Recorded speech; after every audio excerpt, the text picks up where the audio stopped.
Alan Turing, architect of the modern world, the visionary mathematician who revolutionized computing, deciphered the enigma, and redefined intelligence. 1. Introduction. Alan Matheson. Turing's name has become synonymous with the foundations of computer science, the theoretical underpinnings of artificial intelligence, and the remarkable code-breaking efforts that helped the Allies triumph during World War II. Turing was many things: a mathematician of rare brilliance, an inventor of conceptual machines that anticipated modern computers, a philosopher pondering the nature of thinking, a wartime hero who broke seemingly impenetrable ciphers, and a victim of societal prejudice. The breadth of his contributions has fundamentally reshaped the modern world, touching everything from the computers on our desks to the philosophical questions we ask about machines and mind. Yet the contours of Turing's life story are as fascinating as his academic achievements. Born into a world on the brink of technological revolution, he possessed from childhood a restless intellect, a penchant for puzzle solving, and a curiosity about numbers that would never abandon him. His personal life, with all its triumphs and struggles, was shaped by a society that was often uncomprehending, even cruel, toward him. Only decades after his death would Turing's name receive the recognition and adulation it deserved, culminating in public apologies from the highest levels of the British government, and a moral acknowledgement that his genius should have been celebrated, not stifled. This biography offers a comprehensive and detailed portrait of Turing, spanning his earliest years and educational development, his seminal academic works, his crucial role at Bletchley Park during World War II, his pioneering insights into artificial intelligence, and the tragic final chapters of his life. It seeks to be historically accurate, scientifically informed, and philosophically alert to the profound questions he raised. Along the way, anecdotes from Turing's day-to-day life, his idiosyncratic habits, his love of long-distance running, and his quiet wit, will bring to life the human dimension of this astonishing figure. His story is one that resonates on multiple levels, a testament to intellectual brilliance, an indictment of social prejudice, and a reminder of how visionaries can shape the future of civilization. 2. Early life and family background. Alan Matheson Turing was born on June 23, 1912 in Maida Vale, London, into a family of modest but respectable means. His father, Julius Matheson Turing, was an officer in the Indian Civil Service, and his mother, Ethel Sarah Stoney, hailed from an Anglo-Irish family with intellectual inclinations. At the time of Turing's birth, Julius was on leave from his position in India, and the couple soon returned there, leaving the young Alan and his older brother John in England to be fostered by family friends or relatives. This arrangement was not entirely uncommon among British families serving in the Indian Civil Service, yet it contributed to a somewhat detached and sometimes lonely childhood for Alan. From an early age, Turing showed signs of an astonishing intellect and a penchant for problem-solving. Anecdotes persist of him teaching himself to read in just a few weeks, and of baffling adults with his capacity to grasp advanced concepts. But these flashes of brilliance were paired with a certain social awkwardness. He was not one to adhere rigidly to social norms or polite expectations, which led some contemporaries to perceive him as eccentric.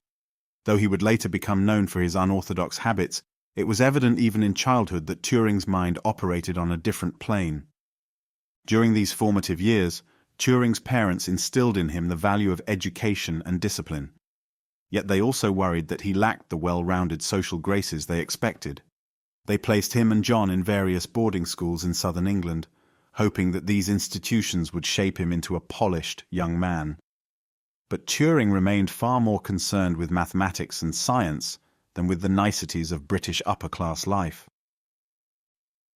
3. Schooling and the influence of Christopher Morcom.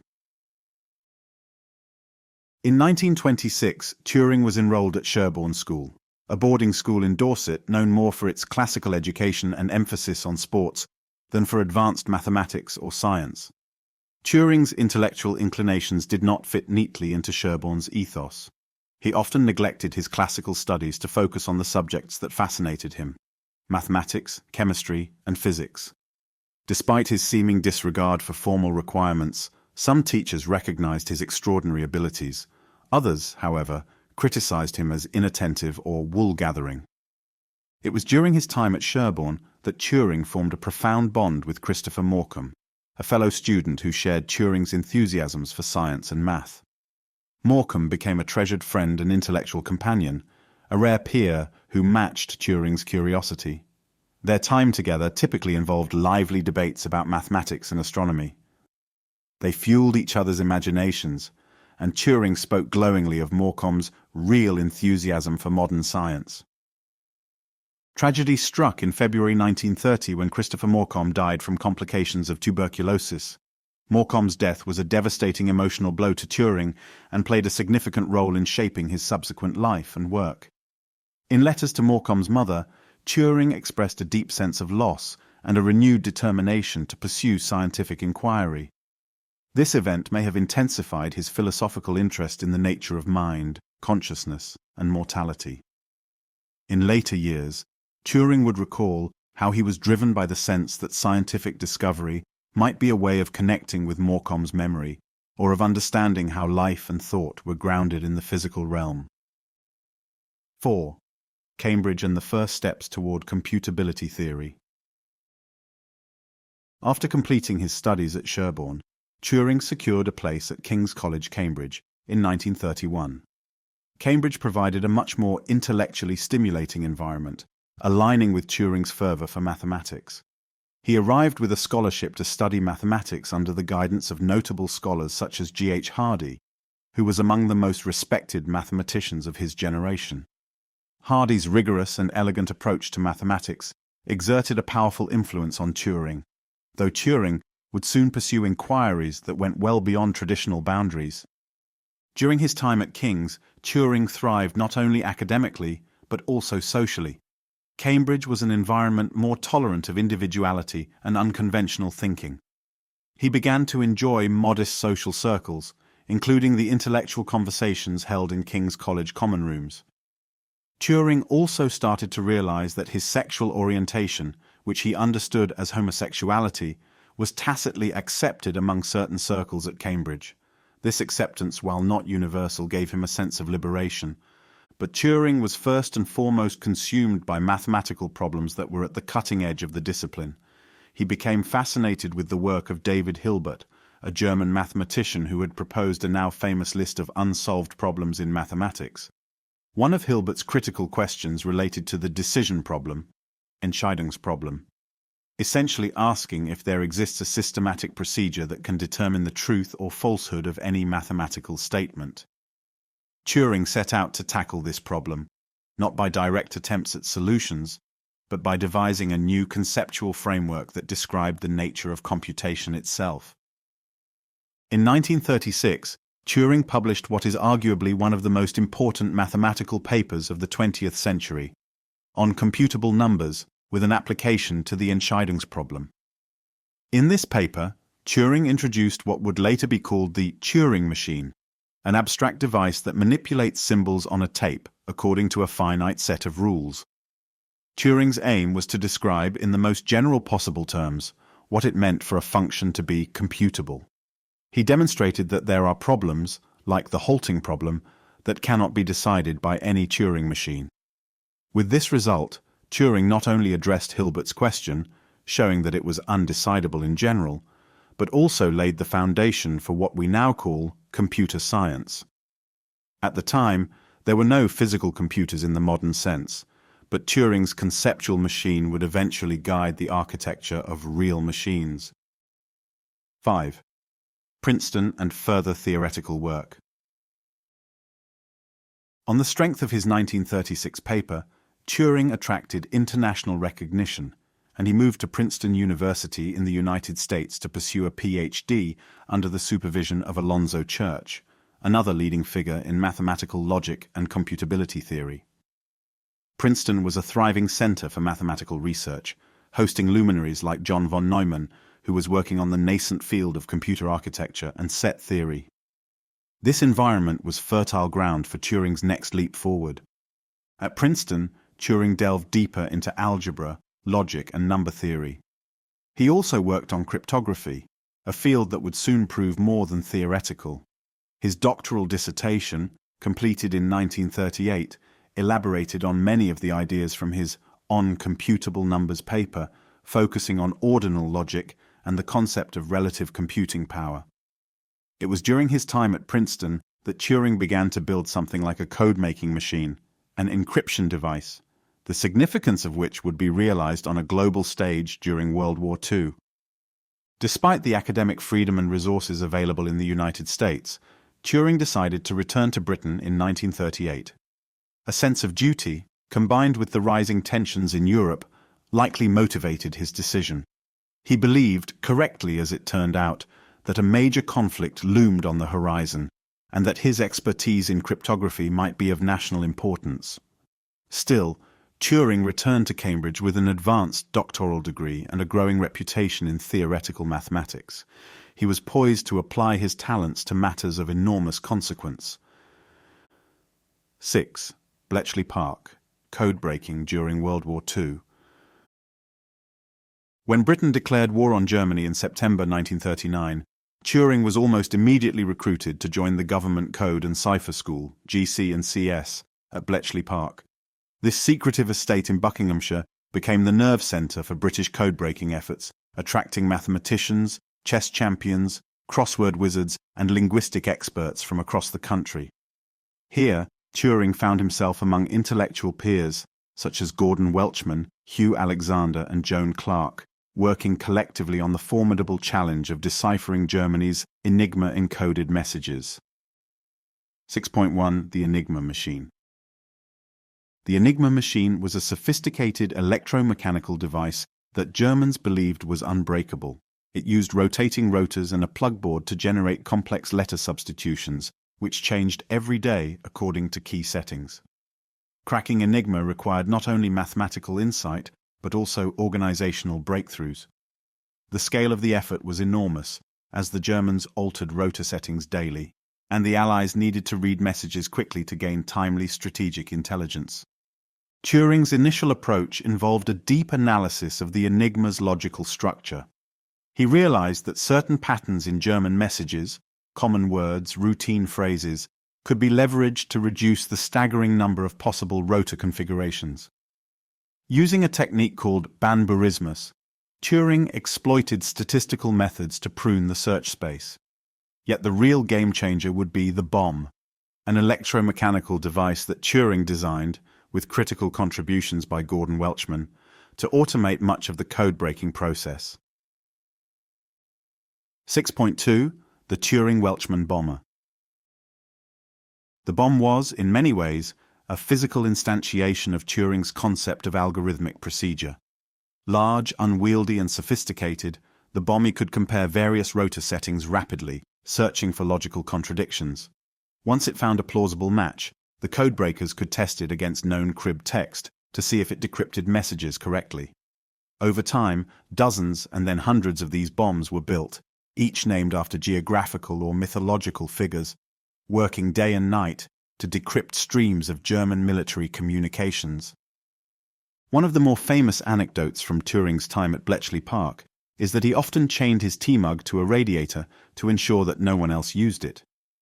He also had a habit of wearing his gas mask while cycling to work, claiming it helped alleviate his allergies. His colleagues often regarded him with a mix of admiration and bemusement, but they recognized that his unorthodox methods and brilliant mind were central to their success.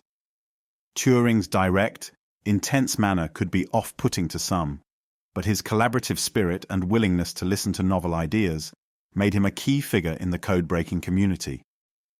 6.3. Significance of the code-breaking effort. Historians generally agree that the work at Bletchley Park shortened the war by as many as 2 to 4 years, saving countless lives. Intelligence gleaned from decrypted German communications, codenamed Ultra, proved vital in major Allied victories, including the Battle of the Atlantic, where Turing's team helped track down U-boats, and in planning the D-Day invasion. Turing's success was not solely his own. It was the result of collaboration among many talented individuals, but his role was decisive. He provided the conceptual breakthroughs and the mechanical designs that allowed the Allies to keep pace with, and ultimately outmaneuver, the shifting encryption strategies of the Axis powers. Yet the achievements at Bletchley Park remained a closely guarded secret for decades. Neither Turing nor his colleagues were publicly recognized for their code-breaking work until well after the war. Even in the immediate aftermath, Turing's brilliance remained cloaked in the anonymity of secrecy laws. Thus, when Turing received an OBE, Order of the British Empire, in 1946, few outside privileged government circles knew precisely why he had been honored. 7. Designing the modern computer. After the war, Turing carried the problem-solving mindset he had honed at Bletchley Park into the realm of machine design. In 1945, he joined the National Physical Laboratory (NPL) in London, where he proposed the design of the Automatic Computing Engine (ACE). This was to be a real electronic digital computer rooted in the abstract ideas he had laid out in On Computable Numbers. 7.1. The Automatic Computing Engine (ACE). Turing's ACE design was among the earliest detailed plans for a stored program computer. It would use electronic valves, vacuum tubes, for processing and incorporate memory for instructions and data, a major innovation at the time. Turing envisioned a high-speed machine capable of running instructions sequentially from memory, matching the theoretical blueprint of a universal Turing machine. Unfortunately, bureaucratic delays and disagreements within the NPL hindered the ACE project. Senior management considered Turing's ambitious design too large and expensive, and they insisted on building a smaller pilot model first. Turing grew frustrated, believing his project was suffering from institutional inertia. His temperament, a direct, intensely focused approach, clashed with the more cautious administrative culture at the NPL.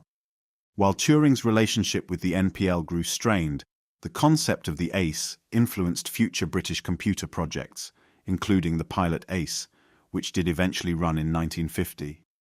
Turing had by then left for Manchester, disappointed that he could not build the full-scale vision he had originally laid out. Nonetheless, his work at the NPL stands as a pioneering effort in turning theoretical computation into physical machinery. 7.2. University of Manchester. In 1948, Turing moved to the University of Manchester, where engineers like Frederick C. Williams and Tom Kilburn were building one of the earliest working computers, known as the Manchester Baby or the small-scale experimental machine. This environment proved more welcoming for Turing's expertise. He joined the Computer Machine Laboratory, which soon produced the Manchester Mark I, an upgraded version of the Baby. At Manchester, Turing served as deputy director of the Computing Laboratory, but his responsibilities were never strictly defined, giving him freedom to explore. He worked on software, mathematical theory, and even delved into the first rudimentary computer chess programs. His interest in machine intelligence grew, culminating in some of his most famous philosophical writings on the nature of artificial intelligence. 8. The Turing Test and the Philosophy of Mind. One of Turing's most influential papers, Computing Machinery and Intelligence, published in 1950 in the philosophical journal Mind, posed a provocative question: can machines think? Turing sidestepped the difficult metaphysical debates about the nature of thinking by proposing an operational criterion, now universally known as the Turing test. 8.1. The Imitation Game.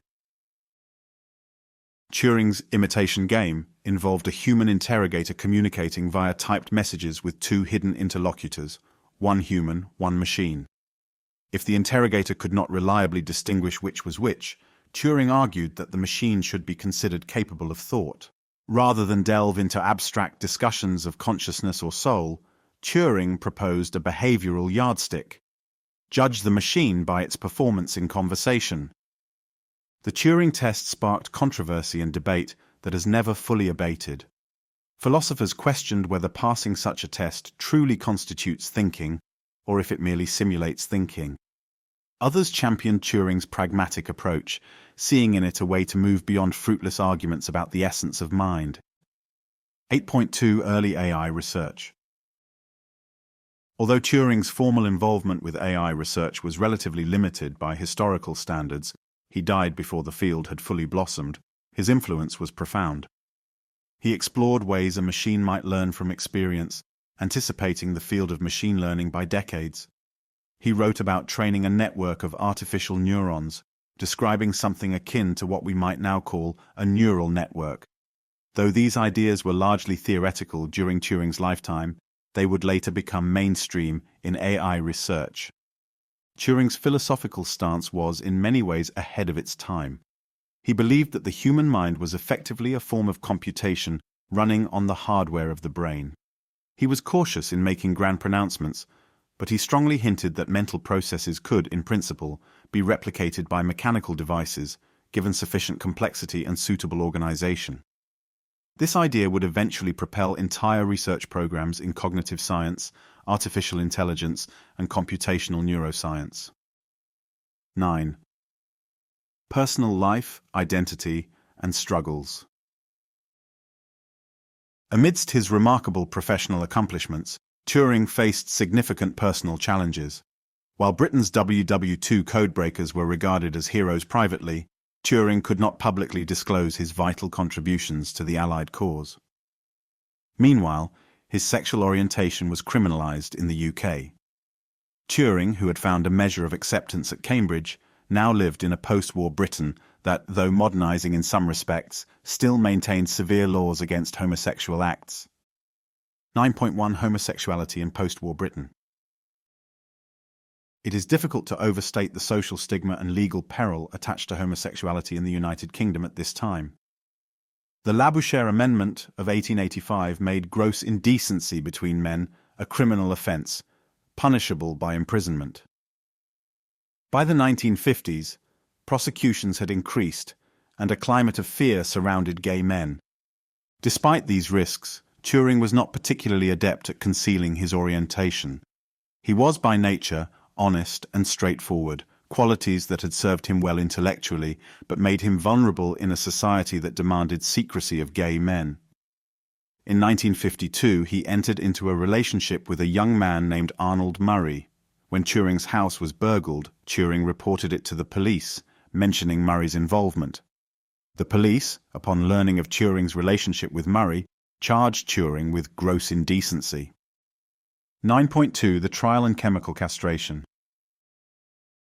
Turing's trial in 1952 resulted in a conviction. Faced with the threat of prison, Turing accepted a series of hormone injections intended to reduce libido, an early form of what was colloquially called chemical castration. These treatments had severe physical and emotional side effects. His security clearance was revoked, hampering his ability to continue certain lines of research, and he was surveilled by British authorities who considered him a security risk. Those who knew Turing observed a man under enormous strain. He did not cease his mathematical and scientific work, but his spirit was undoubtedly shaken. Turing's mother attempted to support him, though she clung to the belief that her son's troubles were the result of a misunderstanding or an illness that could be cured. Turing himself faced a hostile social environment and the psychological toll of forced medical treatments. 10. Final years and mysterious death. After his conviction, Turing kept a relatively low public profile, but he remained active academically. He continued to explore mathematical biology, publishing a pioneering paper on morphogenesis, the chemical basis of morphogenesis, in 1952, in which he proposed reaction diffusion systems to explain pattern formation in living organisms. This work would later be recognized as crucial in developmental biology, though it went largely unnoticed in Turing's lifetime. In 1953, Turing took a holiday in Norway and also visited Greece the following year, a journey that many interpret as a way of reconnecting with classical culture and possibly seeking a break from the unrelenting pressures at home. Throughout this period, Turing was planning new projects, including continuing his AI research and collaborating with colleagues who admired his brilliance but were cautious about associating with a convicted homosexual in an era of moral panic. On June 7, 1954, Turing was found dead in his home in Wilmslow, Cheshire, with a half-eaten apple beside his body. The coroner's inquest ruled his death a suicide, concluding that he had ingested cyanide. It has been speculated that Turing laced the apple with cyanide, a possible homage to his favorite fairy tale Snow White, though the apple was never tested for poison, and an element of mystery persists. Some have argued that the death could have been an accident, as Turing was known to experiment with chemicals, or that it was a result of reckless handling of cyanide during a home experiment. However, the popular consensus remains that Turing took his own life, a tragic end for a man driven to despair by a punitive and intolerant social framework. 11. Posthumous recognition. For decades after Turing's death, his work was not fully appreciated outside specialized academic and military circles. The Official Secrets Act kept the story of Bletchley Park hidden, and few realized the direct impact Turing's code-breaking had on the war. Gradually, as wartime records were declassified, Turing's central role in cryptanalysis became public knowledge. Scholars of computer science began to rediscover Turing's foundational papers, recognizing that modern computing drew heavily from his theoretical insights. In the late 20th century, as social attitudes toward homosexuality evolved, Turing's life story started to garner public sympathy and admiration. In 2009, British Prime Minister Gordon Brown issued a public apology on behalf of the government for the way Turing had been treated, calling it horrifying and utterly unfair. In 2013, Turing was granted a posthumous royal pardon by Queen Elizabeth II. Still, many argued that a pardon was an inadequate gesture, suggesting instead that the laws themselves required condemnation. By 2017, the so-called Turing's Law extended pardons to thousands of men historically convicted under outdated homosexual acts legislation. Today, memorials to Turing can be found across the UK, including a statue in Manchester's Sackville Park, where he's depicted holding an apple, a symbol of knowledge and of the ambiguous manner of his death. In 2021, Turing's portrait was featured on the Bank of England's £50 note, a significant tribute acknowledging his towering contributions to both the war effort and the field of computer science. 12. Anecdotes and personal quirks. Throughout his life, Alan Turing displayed a range of idiosyncrasies that endeared him to some and alienated him from others. At Bletchley Park, it was said he would wear a gas mask to ward off hay fever while bicycling. He also had a habit of fixing his coffee mug to a radiator by chaining it, presumably to prevent his colleagues from borrowing it. His sense of humor could be whimsical, and he would sometimes rattle off cryptic remarks. Yet colleagues who worked closely with Turing often remarked upon his generosity, with intellectual ideas and willingness to teach.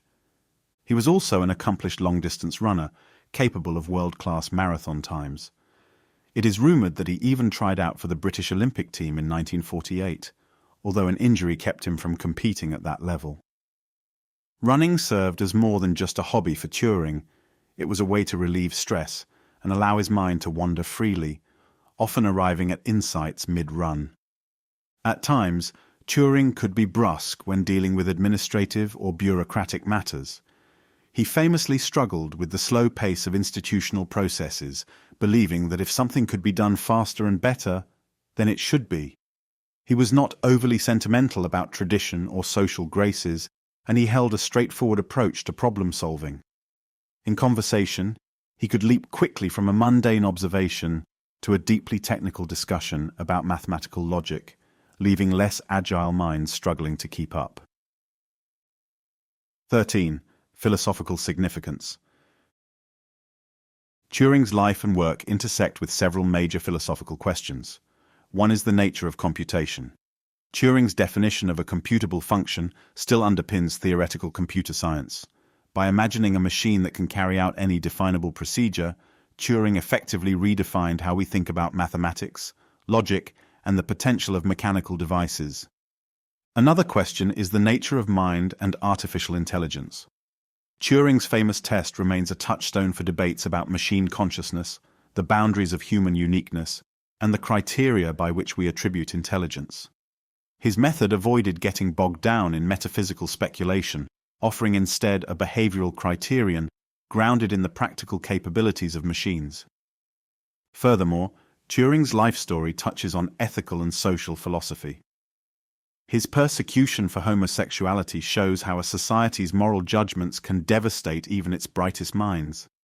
It raises questions about the moral responsibility of states to protect individuals from harmful legislation, as well as the role of personal freedom in fostering intellectual and scientific progress. 14. Scientific legacy and influence. Turing's legacy is immense. In the realm of computer science, the Turing machine is still the standard model for describing computational processes, proving or disproving the computability of functions, and formalizing language recognition in compiler design. The Church-Turing thesis remains central to the theoretical foundations of the discipline, suggesting that anything that can be computed by any machine can be computed by a Turing machine. In cryptography, Turing's work on Enigma shaped the course of World War II and established the conceptual frameworks for modern code breaking. The organizational methods developed at Bletchley Park, combined with Turing's mechanical inventions, foreshadowed modern cryptanalysis and cybersecurity research. The field of AI traces some of its earliest conceptual outlines to Turing's insights about learning machines, neural nets, and the Turing test. In mathematics, Turing's name graces fundamental results. The Turing degrees of unsolvability, the Turing jump, and Turing reducibility are essential concepts in the study of computability and logic. The clarity and rigor of Turing's original papers ensure their continued relevance, and his style of mathematical writing influenced subsequent generations of logicians. Finally, in developmental biology, Turing's chemical basis of morphogenesis sowed early seeds for the field of mathematical biology, outlining how patterns like stripes, spots, and spirals can emerge in nature through simple chemical reactions. This interdisciplinary reach underscores the breadth of Turing's intellect. He was not content to remain within a single domain. 15. Retrospective: Turing in the modern world. If Alan Turing could see the modern world, he would no doubt be astonished by how thoroughly computing has permeated daily life. Computers, which were once room-sized machines carefully tended by specialized technicians, are now ubiquitous. Smartphones, supercomputers, and distributed networks demonstrate the power and versatility of the universal machine Turing described in 1936. Artificial intelligence, still in its adolescence as a field, is already transforming industries from healthcare to finance, and Turing's question, "Can machines think?" rings more urgent than ever. The moral and legal progress regarding homosexuality in many parts of the world would likely have given Turing some comfort, though much work remains to be done globally. The very laws that led to his persecution have been repealed or significantly reformed, and Turing's personal tragedy has become a rallying point for broader discussions about social justice, tolerance, and the rights of LGBTQ+ people. For those engaged in philosophical debate, Turing's work remains a linchpin. The Turing test is still deployed in arguments about chatbots, natural language processing, and the nature of consciousness.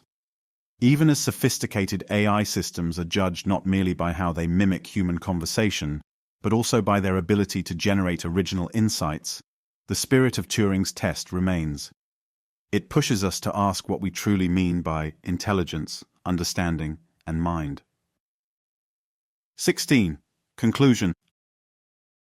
Alan Turing's story is one of brilliance, innovation, and tragic misunderstanding. His theoretical breakthroughs laid the foundations of modern computing, his wartime achievements hastened the Allied victory, and his philosophical inquiries set the trajectory for artificial intelligence. Yet he was also a man undone by societal prejudice, living in a time and place that criminalized his very nature. The swift and unyielding punishments meted out against him stand in stark contrast to the enduring importance of his intellectual contributions. Nearly every modern computer scientist, mathematician, and cryptographer is in some sense a descendant of Turing's ideas. His name now appears alongside the discipline's most revered, and the Turing Award, named in his honor, stands as the Nobel Prize of Computing. That such an award would be named for a man who endured official sanction and social ostracism underscores not only Turing's importance, but also society's evolving perspective on how genius can be nurtured or stifled. In reflecting on Turing's life, it is tempting to mourn the years of research that were lost, the potential he might have realized had he not been harried by the courts. Nevertheless, the achievements he did make are staggering. A unifying theory of computation, the design of one of the earliest electronic computers, the conceptual beginnings of AI, fundamental work in mathematical biology, and a central role in the most significant code-breaking effort in history. His work speaks across the decades, an inheritance of intellectual courage and creative insight that continues to shape the world. Turing once wrote, "We can only see a short distance ahead, but we can see plenty there that needs to be done." This succinct reflection of a scientific mind describes his own legacy well.